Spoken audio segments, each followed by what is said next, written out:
સમાપનમાં એક સરસ. Wait, why can't you do it on here? Why don't you record off of here?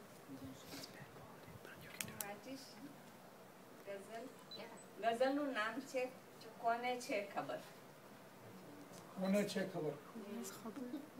આજ મળશે કોણ કોને છે ખબર. આજ મળશે કોણ કોને છે ખબર. શું થશે આ ક્ષણ કોને છે ખબર. શું થશે આ ક્ષણ કોને છે ખબર. આપણા છે આપણા પ્રિયજન છતાં. આપણા છે આપણા પ્રિયજન છતાં. આપણું છે કોણ કોને છે ખબર. આપણું છે કોણ કોને છે ખબર. દર્દ દિલમાં હોય તે દિલને ખબર. દર્દ દિલમાં હોય તે દિલને ખબર. શાને આંસુ નેણ કોને છે ખબર. આસમાને સ્થાન તારું છે અગર. આસમાને સ્થાન તારું છે અગર. તું મળે કણ કોને છે ખબર. પ્રેમ પ્યાલા પી લઉં ખોબા ભરી ભરી. પ્રેમ પ્યાલા પી લઉં ખોબા ભરી. થાય ખાલી માણ કોને છે ખબર. જોઈ લે મહેંદી મૂકી છે હાથમાં. જોઈ લે મહેંદી મૂકી છે હાથમાં. રંગવીન રસ લહાણ કોને છે ખબર. રંગવીન રસ લહાણ કોને છે ખબર. જોઈ લેવા દો સરસ સપના મને. જોઈ લેવા દો સરસ સપના મને. બંધ થશે નેણ કોને છે ખબર.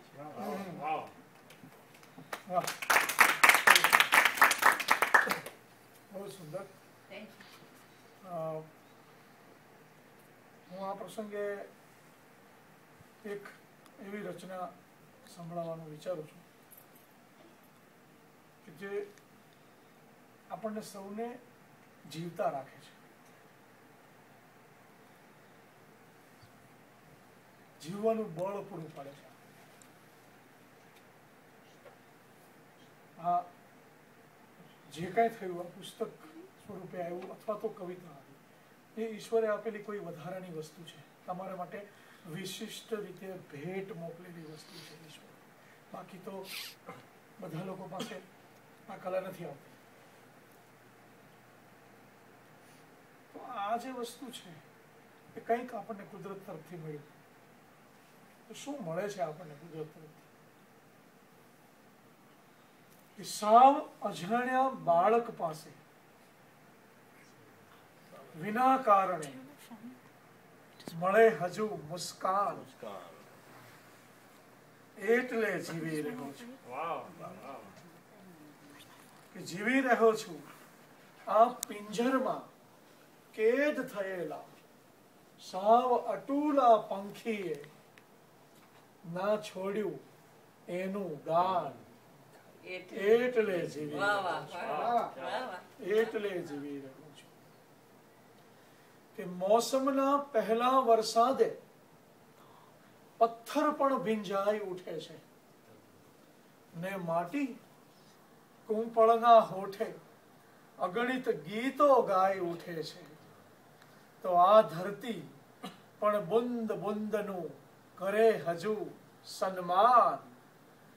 એટલે જીવી રહ્યો છું. એકમેકના વિશ્વાસે ગૂંથેલા આ સંબંધોને એ વાત વાતમાં ફાડી નાખે ને માના ખોળા જેવી હુંફાળી આ વૃક્ષોની છાયા વાત વાતમાં વાઢી નાખે.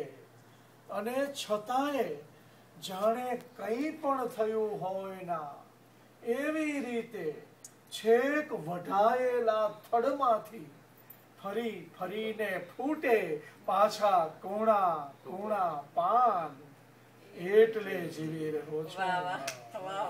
ને કેવળ અહીંયા તમે જ માનો, બીજાને પડતો ના ચાલો, તરસ્યાને આપો ના પ્યાલો, ને માન વગર ડગલું ના ચાલો.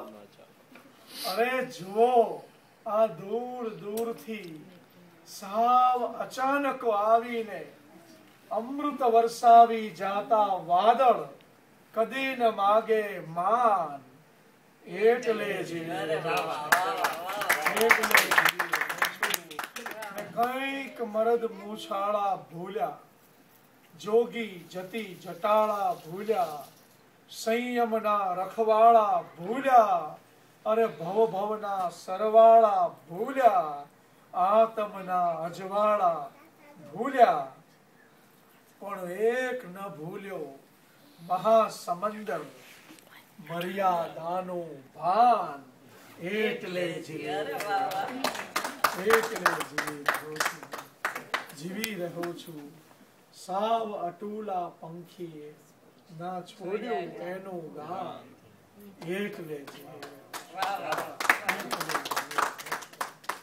તો આપણી અંદર જે એક સંવેદનનું પંખી બેઠું હોય એને ગાવા દેવું મુક્ત રીતે. એ કોઈ કવિતા સ્વરૂપે પણ બહાર નીકળે, કોઈ ગીત સ્વરૂપે પણ બહાર નીકળે, પણ એને નીકળવા દેવું. અને હું તો ઈચ્છું કે ખૂબ ખૂબ તમે આગળ પ્રગતિ કરો, બરોબર? અને ધીમે ધીમે તમે છંદનું પણ તમને જ્ઞાન આવે, કવિતાનો સતત વાંચન કરશો તો સારી કવિતાની પણ તમને થશે. આ જે પ્રયત્ન કર્યો છે, પાપા પગલી ભરી છે તો દોડતા પણ શીખશો.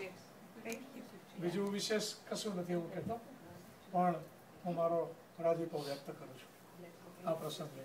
અને છેક અહીં આવી રીતના મળવાનું થશે શિકાગોમાં, એની મને કલ્પના નહોતી, પણ બીજું કશું નથી કે હું માત્ર ને માત્ર આનંદ વ્યક્ત કરું છું.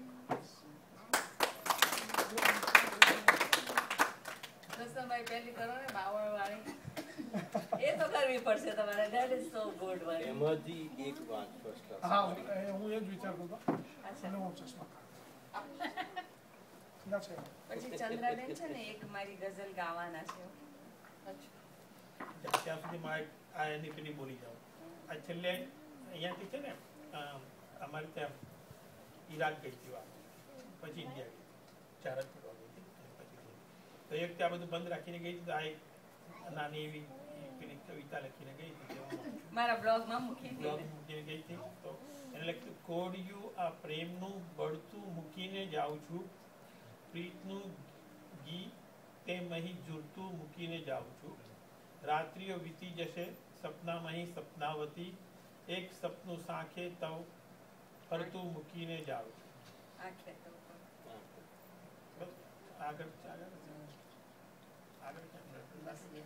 હું એક રચના વાંચું.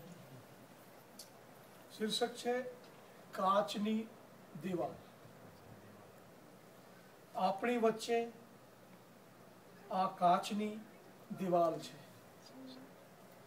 આપણે એકબીજાને જોઈએ, એકબીજાના ફફડતા હોઠ દેખાય, પણ એકબીજાને સાંભળી ના શકીએ.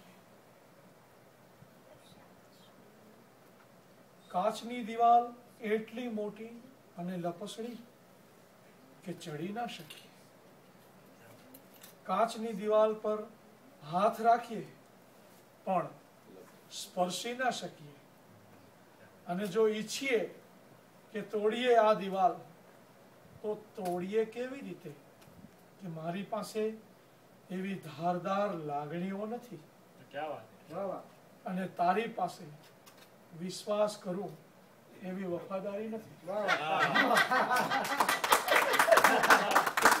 બાકી આની ઉપર તમે તારી પર આપણે તો સાચી વાત થઈ જાય. આપણે સાચી વાતનું સમાધાન આપશે. સુંદર છે, સરસ છે.